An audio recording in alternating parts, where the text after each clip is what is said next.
Hi folks, Kenny the Vaping here, back again, and yes, we have a review. Today we are looking at this fella. This is the Steam Crave Aromarizer Titan Dual Series Mesh Deck. So, time to dust off your Titans and give it a bash with this stuff. I've got mine obviously set up here in the Titan PWM mod. Was just made to go with this. So before we get into this kind of stuff and God, no coffee again or tea, whichever. Before we get stuck into this stuff, please remember to like, share, hit that subscribe button. Most of all, leave a comment. Let me know what you think of this guy. So while I get me bearings and me sensible head back on, let's just roll the intro. Yeah.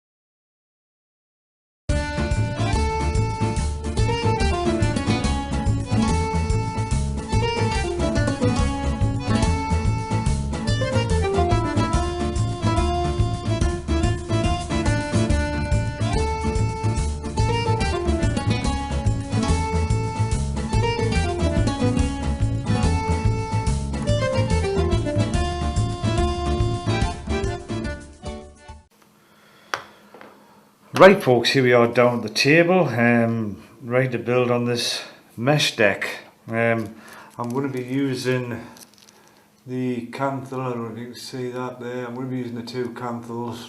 Is that the right one? There you go.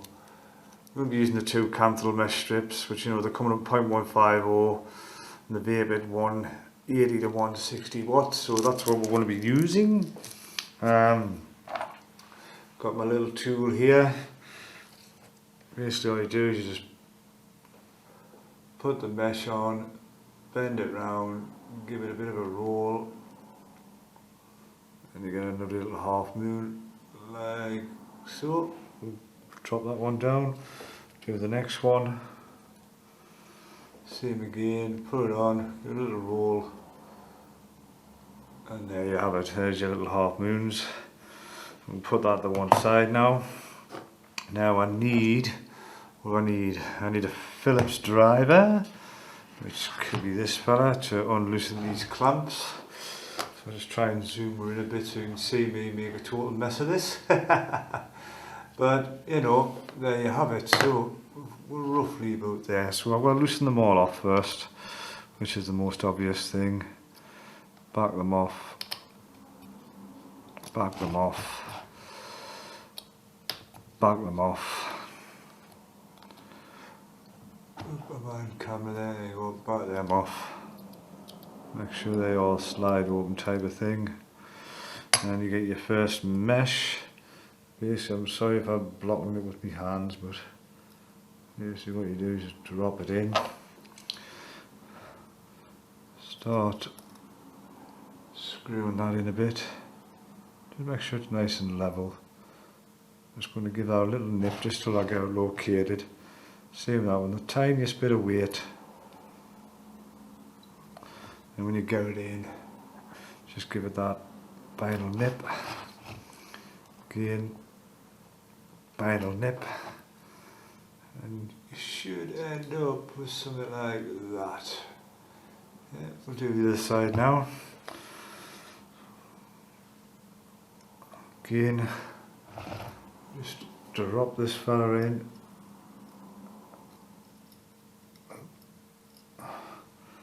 Try not to do it too hard. There you go, he's in. Again, just a tiny bit of pressure. Don't press it because you'll misshape the coil. So a little nip on either side just to get a hold of it. Like that. And then obviously nip and nip. And that there is basically what you've ended up with. So the wigging Again, I'm just using a shoelace. Just going to whack it through. And you can see that, just ease it all through.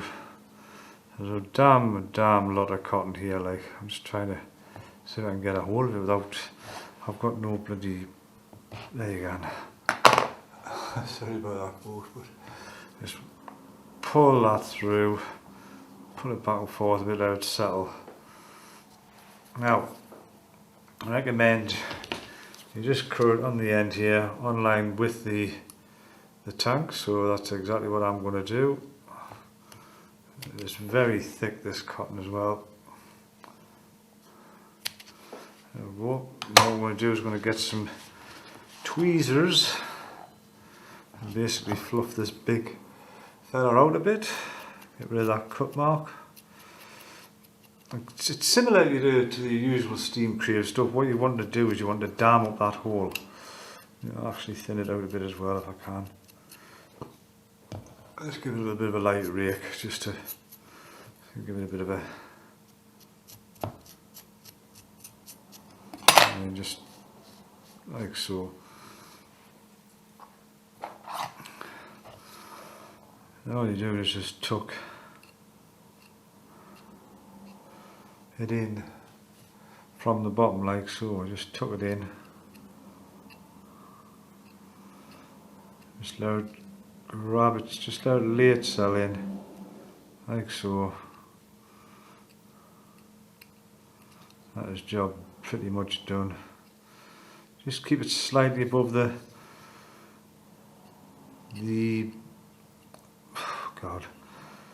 coil.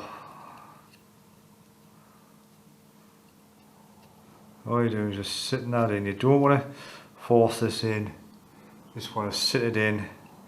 Keep it nice and fluffy as you can. You're basically just using the dam method. Just make sure it sits in there, blocks off all that hole. And that, folks, is pretty much what we've got here. You see, it's roughly like that. I mean, that one there is probably, maybe with the edge just tuck in a bit more. That one there you go, that's it. Now, what you want to do with this now is really soak this thing up. So you just, honestly, you're just lashing this juice on here. Just get it everywhere, just get every part of this thing absolutely sodden in juice. And I mean sodden. We want this to expand out and on the end, so it obviously fills up them juice wells nicely. And you just absolutely soak this up.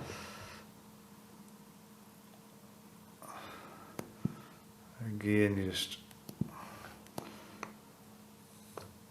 give it a little quick fire. Probably be a bit, I'm dripping juice all over. Hang on, 40 watts.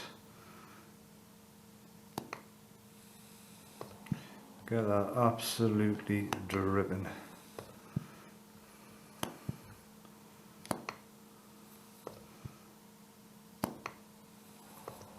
Just want this thing absolutely dripping in juice.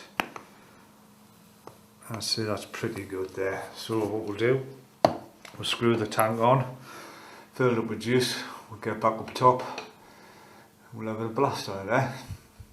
Right, see you in a bit. Right folks, here we are back up top with the Titan on the PWM mod. God, what a kit, eh? Just made for each other. I've got this sitting at 6.3 volts and it's on roughly 124 watts. I tried at the bottom of the scale 80 watts and actually it was just sod all, it was too cold. It needs a bit of power through this. So got up to 100 watts, was a bit of an improvement, 120 watts, and it's sitting quite nicely for me there. Like 1, 2, 3, I've got the volts locked. There you go. So we're sitting at about 124 watts on 6.3 volts. Don't know if you can actually see that. I don't know if this is going to actually pick this up. But let's give it a two there.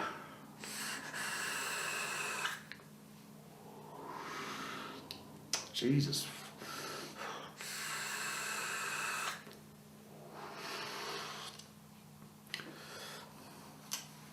Probably still do with a bit more actually.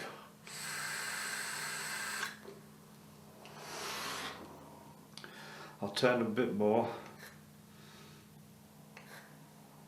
6.7 is hitting about 6.7 volts, hitting about 140.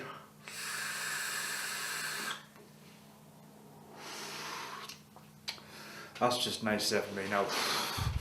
As you can see, the clouds, if you can see us, fuck me. The clouds on this thing is phenomenal. And I've only got that on the little slot airflow, I haven't even got it fully open. My God.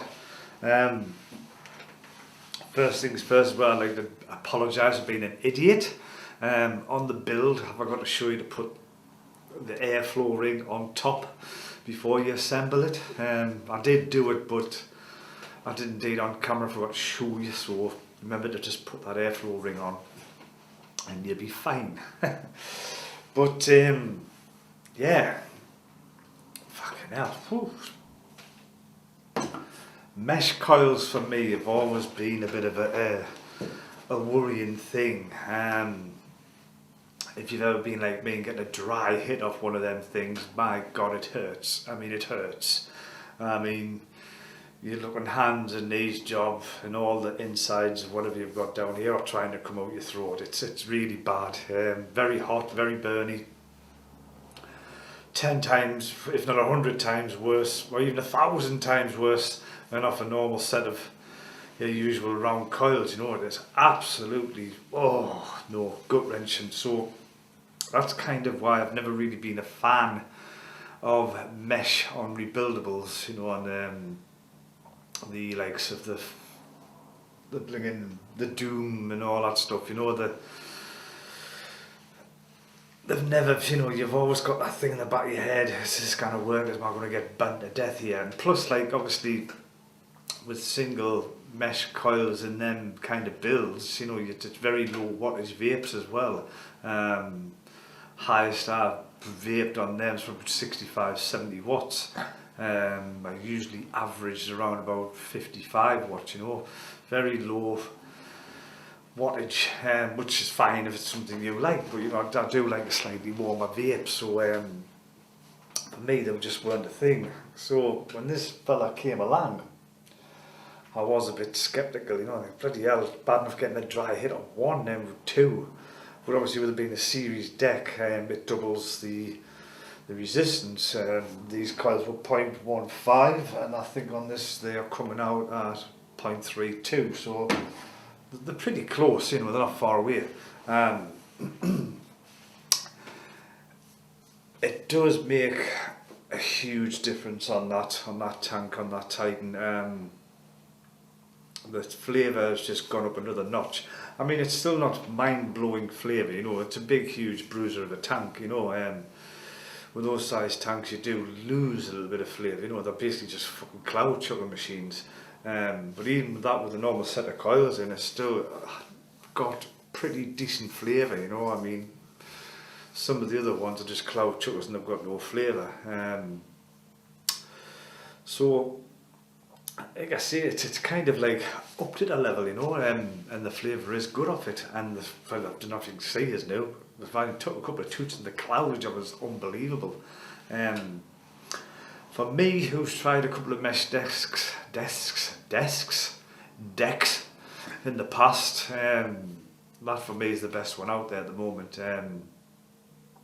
It's just spot on.